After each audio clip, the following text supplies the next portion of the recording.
Hello everyone, welcome to my mini blog. তো সকাল সকাল আজকে ঘুম থেকে উঠে চা খেতে ইচ্ছে করছিল না, কারণ আজকে এত গরম ছিল কি আর বলবো। দেন বানিয়েছিলাম একদম ঠান্ডা ঠান্ডা কফি।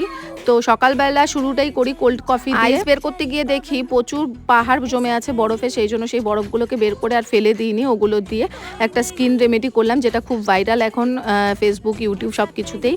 দেন দুপুরবেলায় খাওয়া দাওয়া করি। খাওয়া দাওয়া করার পর বাবা বললো যে ডাবগুলো পাড়া আছে, সেই ডাবের জলটা খাই। যেহেতু স্ট্র ছিল না, সেই জন্য গ্লাসে ঢেলেই খেতে হয়েছিল আমাদেরকে।